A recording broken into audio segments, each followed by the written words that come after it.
Imagine you just spent like $600 on a top-of-the-line air purifier. Right, the heavy-duty model. Exactly. You've done all the research, you buy it, you plug it into your bedroom wall, and you go to sleep feeling like you've finally, taken control of your environment. Yeah, you feel safe. But then you wake up the next morning, Yeah. you are still sneezing, your throat is scratchy, and your house still smells, well, strangely musty. Oh, that is the worst feeling. It is. And you are left standing in your living room, staring at this expensive humming machine, wondering why on earth it isn't working. It's an incredibly frustrating scenario, and I see it all the time. Mm. People assume that indoor air quality is, well, it's just about filtering the air that is immediately in front of them. Right. But they're looking at the entirely wrong part of the house, which leads to a massive waste of both time and, frankly, money. Well, welcome to today's deep dive. Our mission today is to shortcut your way to being truly well-informed about the air you breathe every single day. Glad to be here for this one. Yeah, to do that, we are drawing on a really fascinating stack of field notes and real-world insights from a master HVAC technician. And this isn't just any technician. No, we are talking about a pro with 45 years of experience diagnosing homes in the extreme, brutal weather swings of central Oklahoma. Which is a tough environment. Totally. And what these notes reveal about the hidden architecture of our homes is genuinely wild. Okay, let's unpack this. Let's do it. Buying expensive air purifiers when your house still smells bad is essentially like trying to fix a leaky boat by buying a more expensive, high-tech bucket. Right, instead of actually just patching the hole in the hull. Exactly. That analogy hits the mark perfectly, because true knowledge in this context means looking past the symptom. The bad air. Yeah, the bad air, the allergies, the dust, those are just symptoms.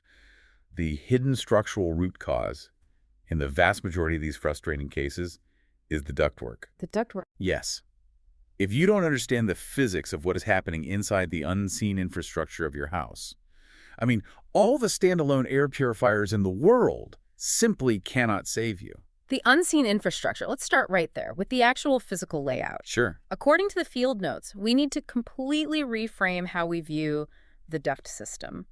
We should be thinking of it as the circulatory system or the lungs of the house. That's a great way to picture it. But what does that actually mean in practice? Well, think of it as a closed loop.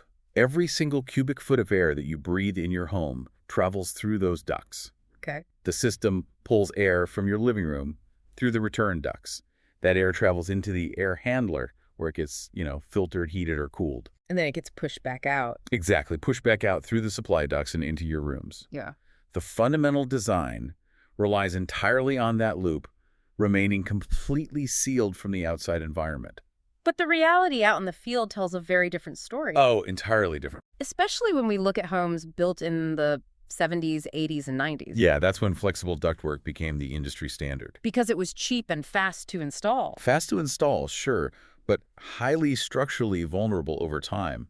We're talking about tubes made of a thin wire helix, wrapped in fiberglass insulation, and covered in a plastic outer jacket. Right. Over decades of expanding and contracting with temperature changes, the mechanical connections at the junction boxes, they just loosen. The tape gives out. Yeah, the original tapes dry out and the joints physically pull apart. Wait, I need to ask a question here because this goes against all the common wisdom I see online. Okay, what is it?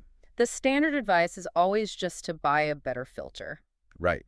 So if I have a system with older, leaky ducts, but I put a medical-grade, highly restrictive MRV13 filter right at the air handler, shouldn't it catch the dust eventually? You would think so. Yeah. I mean, why does a leak downstream even matter if the air is constantly circulating through that filter? It is a totally logical assumption, but the physics of airflow dictate otherwise. How so? To understand why, we first have to look at what MRV actually means. It stands for Minimum Efficiency Reporting Value. Which is basically how tight the filter is. Exactly. It's essentially a rating of how tightly woven the filter media is. A MRV13 filter is incredibly dense. It's designed to catch microscopic particles, like bacteria and virus carriers. Okay, so it's like a microscopic brick wall for dust. Exactly like a brick wall. And that brings us to a concept called static pressure. Okay. Your HVAC system has a blower motor that is engineered to pull a very specific volume of air per minute. Right. When you put a dense, restrictive MRV13 filter in front of that blower, you are making it incredibly difficult for the motor to pull that air. Oh, I see. Imagine trying to suck a thick, dense milkshake through a tiny, narrow cocktail straw. You have to pull exponentially harder to get anything through. And air is lazy. It will always take the path of least resistance. The motor is still trying to pull its required volume of air. Right. If it can't pull it easily through that thick filter, the suction pressure inside the ductwork actually increases. So it's sucking harder on everything else. Yes. So if there is a 6-inch gap in the ductwork where a joint has separated 20 feet downstream from that filter, Oh, no. yeah, the system will just pull the air through that gap instead. Oh, wow.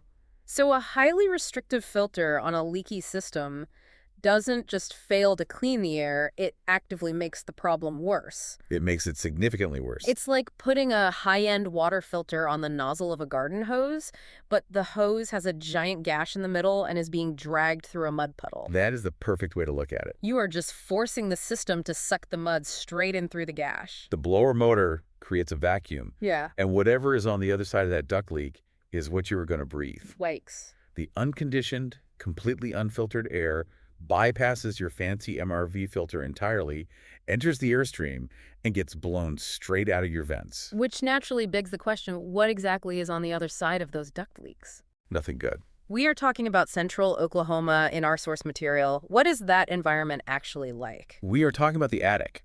And in the summer, an attic is an extreme, highly hostile environment. Oh, I can imagine. The ambient temperature can easily hit 140 to 150 degrees Fahrenheit. That is boiling. And the humidity levels are staggering because the roof is just baking in the sun. On top of that, the space is filled with decades of blown-in fiberglass insulation fibers, pulverized drywall dust, insect husks, Oh, gross. and frequently rodent droppings. That is horrifying. And because of the static pressure we just talked about, your leaky return ducts are acting like a vacuum cleaner, Exactly. aggressively sucking this boiling, contaminated air straight into your air conditioning equipment.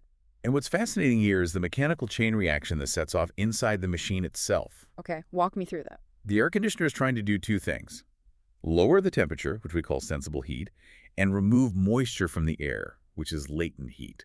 The evaporator coil inside the unit gets very cold. As normal, 75-degree indoor air passes over it, the coil absorbs the heat. And it sweats, right? Yes, the normal indoor humidity condenses into water droplets that drip safely into a drain pan. Just like a cold glass of iced tea sweating on a porch in July. Exactly like that. Yeah. But consider what happens when that coil suddenly gets slammed with a massive volume of 140-degree, heavily humidified attic air. Oh, man. The physics of the system completely break down. The AC has to spend all of its cooling capacity just trying to wring the immense amount of moisture out of that boiling attic air. So it's working overtime. Way over time. The coil sweats excessively. We're talking gallons of water an hour, Yeah. far more than the system was ever engineered to handle. Wow. The primary drain line can't keep up, and that drain pan quickly fills up and overflows. So a homeowner walks into their utility closet, sees a puddle of water around the HVAC unit or an overflowing pan, and they naturally assume they have a plumbing problem. Or that the AC unit itself is broken. Right. But they misdiagnose it entirely. They call a plumber or demand a new AC unit. But the equipment isn't broken. It's just reacting. It is reacting exactly how physics dictates it must when overwhelmed by impossible conditions. Yeah. The overflowing drain pan is just a symptom of leaky return duct sucking in the attic. So a drain pan overflowing isn't just a water issue. It's basically the machinery crying out for help because it's choking on boiling air. The system is waving a white flag. But this is where the physics of the situation go from a mechanical failure to a severe biological health hazard. Because that overflowing water does not just magically evaporate. No, it does not. The field notes from our master tech get into some deeply unsettling territory here. They really do. That excess moisture from the overwhelmed coil in the overflowing pan has to go somewhere.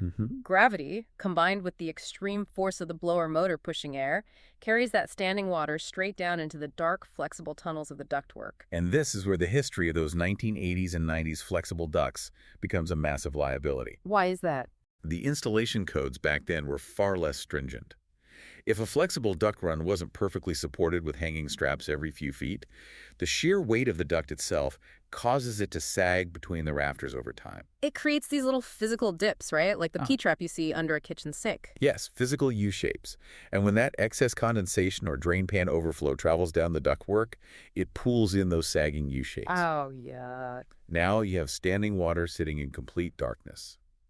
To make matters worse, the inner lining of those flex ducts is constructed from porous fiberglass. Wait, fiberglass? I thought that was just the insulation on the outside. Nope. In older flex ducts, the inner acoustic liner is often exposed fiberglass. And fiberglass relies on microscopic glass threads. Okay.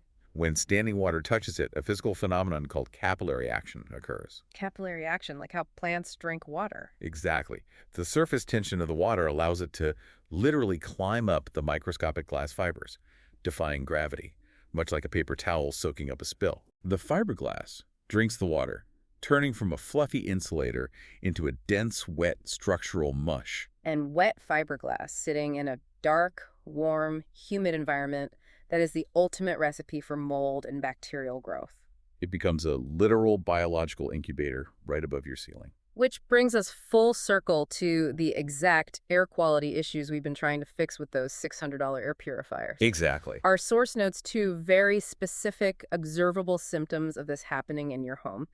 The first is a sour, musty smell. Right. But according to the notes, you don't actually smell it all the time. Why is that? Well, you usually only smell it the exact moment the AC fan first kicks on. Oh, why? When the system is off, that wet, moldy air just sits stagnant inside that mushy duct tunnel. It concentrates. Okay. When the thermostat calls for cooling and the blower motor forcefully starts, it pushes that entire concentrated pocket of musty air out of the vents and into your living space all at once. Like a blast of bad breath. Yes, exactly. Once the system runs for a few minutes, you get used to the smell or it dilutes. But that initial blast is the telltale sign. And the second symptom is visual. It is a phenomenon called ghosting. Ghosting refers to dark, shadowy, dusty rings that literally stain the drywall on the ceiling. Radiating outward from your supply registers the vents where the cold air comes out. Yes, exactly. So here's where it gets really interesting. If you are standing in your living room, you look up and you see that dark ghosting ring on your ceiling, what is actually happening there? It's a bad sign. Should you just like grab a sponge with some bleach, wipe it away, and go about your day? Oh, definitely not. Wiping it away is just treating the symptom again. Ghosting is a massive red flag that your ductwork is compromised. What's causing the stain? It involves a principle called thermal tracking. The airstream coming out of that vent is heavily laden with microscopic biological particulate and wet, sticky dust from the waterlogged duct. When that cold, wet, dirty air hits the relatively warmer drywall of your ceiling, condensation occurs on a microscopic level.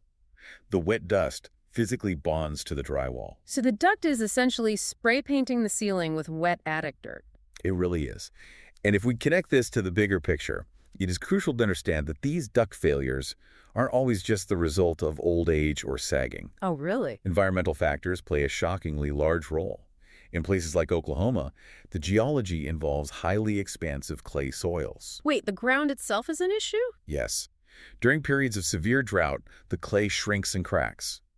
Then, followed by torrential spring rains, the clay absorbs the water and aggressively expands. Okay. This causes the actual foundation of the house to physically heave and settle. Wow, so the house is literally moving. It moves enough that the rigid framing of a house shifts, but the ductwork, which is strapped tight to those shifting trusses, gets pulled. Oh, I see. A duct system that was perfectly sealed and mastic coated 5 years ago can be physically ripped open inside the walls today, simply because the ground beneath the house moved an inch. That is wild. The house is basically tearing its own lungs apart. Exactly. And people try to solve this biological nightmare by installing these expensive whole home UV light purifiers inside their HVAC systems, thinking the ultraviolet light will just nuke the mold and solve the problem. Which is entirely backwards. Now, a UV light installed directly over the indoor coil is an excellent tool for keeping a healthy dry system clean. Right. But if you install a whole home UV light on a system that has wet, mushy, sagging ducts, 10 or 20 feet downstream from that light. Mm. It is utterly useless. Because the light doesn't reach the mold. Right, the light only cleans what it shines on. As our master technician notes, it's just perfume on the problem. Perfume on the problem. I love that. You absolutely cannot clean your way out of a waterlogged duct run. You have to physically remove the wet mush, replace the duct, and fix the source of the water. Okay, so we've covered the terrifying mechanics of how bad air gets in, how water destroys the ducts, and how it ruins our health. Yeah.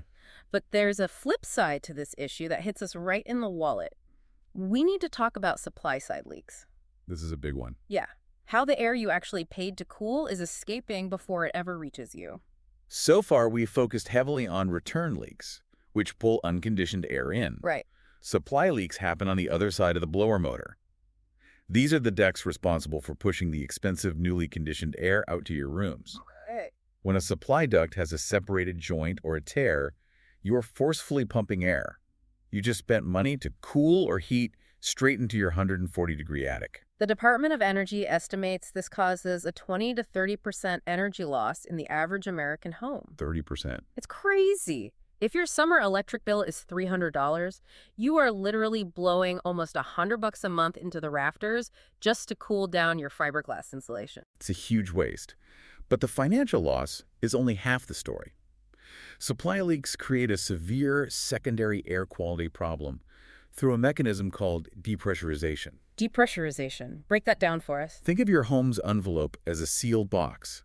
The HVAC fan pulls a certain amount of air out of the living space, and it is supposed to push that exact same amount of air back in. Right, a closed loop. But if a supply duct is leaking 30% of that air into the attic, your living space is now operating at a negative pressure deficit.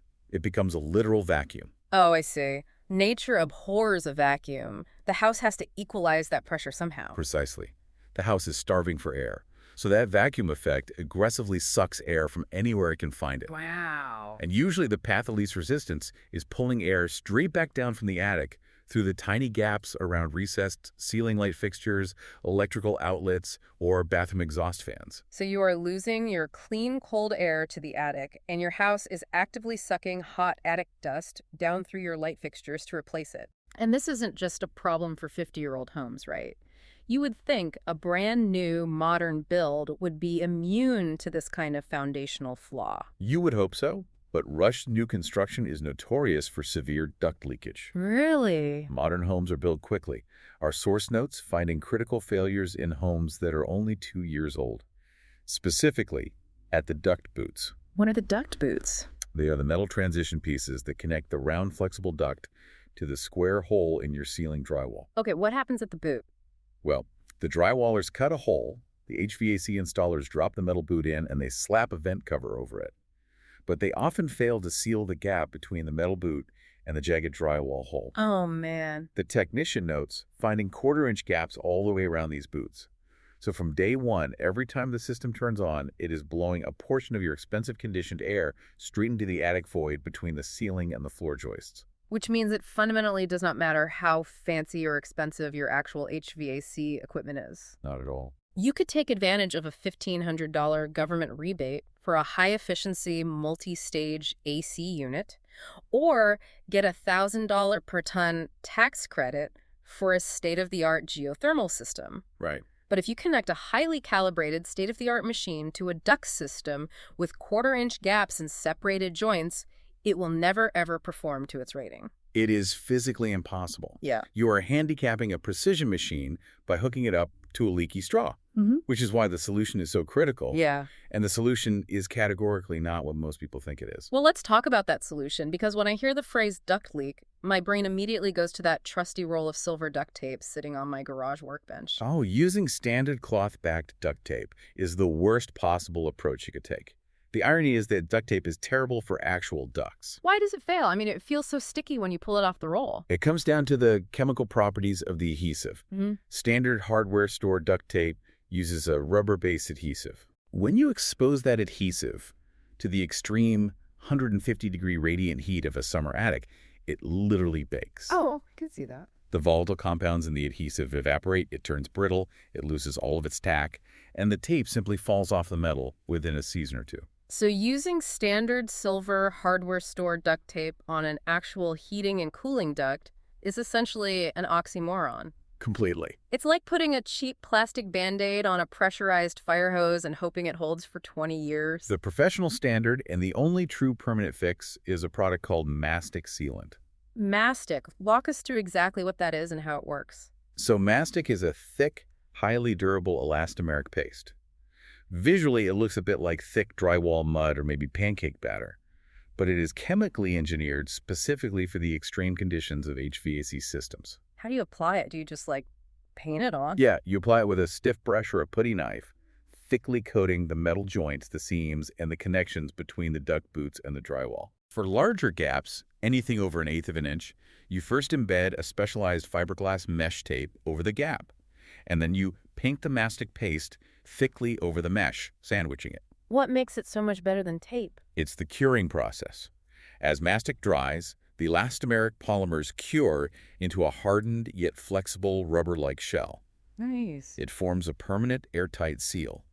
Because it retains elasticity, it can stretch and contract as the metal ductwork expands in the summer heat and shrinks in the winter cold. So it moves with the metal. Exactly. It will not dry out and will not fall off. It essentially becomes a prominent structural part of the duct system itself. So what does this all mean? We've gone from standing in a bedroom, sneezing at an air purifier, to crawling through 140-degree attics, analyzing microscopic capillary action in fiberglass, and painting mesh tape with elastomeric paste. We've covered a lot of ground. We really have. Let's boil this down to actionable takeaways for you listening right now. The very first step is simple awareness. Pay attention to the physical sensory clues your house is trying to give you. Right. If you walk from the hallway into your master bedroom and the airflow from the vent suddenly feels noticeably weaker compared to the rest of the house, that is a major clue that you are losing air pressure somewhere in the wall or attic. Absolutely. If you look up and see that dark ghosting ring around your ceiling vents, or if you have sudden allergy flare-ups that seem to peak precisely when the AC fan kicks on, these are not things to ignore or mask with air fresheners. And do not forget the visual check at the unit itself. Oh, right. If you can access your utility closet safely, take a flashlight and look closely at your air handler's drain pan beneath the coil. If you see standing water pooling in there or water stains indicating it has overflowed recently, you have a pressure or drainage problem that needs immediate attention. And if you see any of these things, the takeaway from our 45-year veteran technician is crystal clear. Stop buying expensive standalone air purifiers and call a professional. Get an expert out there. Get a reputable, thorough diagnostic test on your ductwork.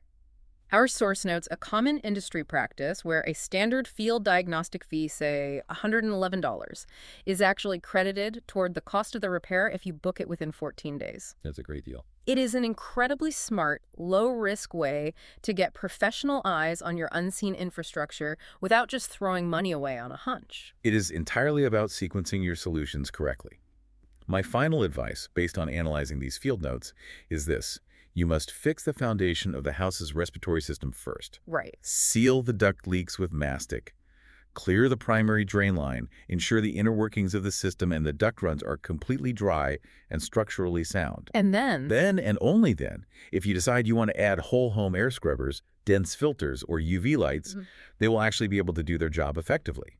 build the structural foundation first. Don't put expensive perfume on a waterlogged flex duct. The mechanics of the system demand it.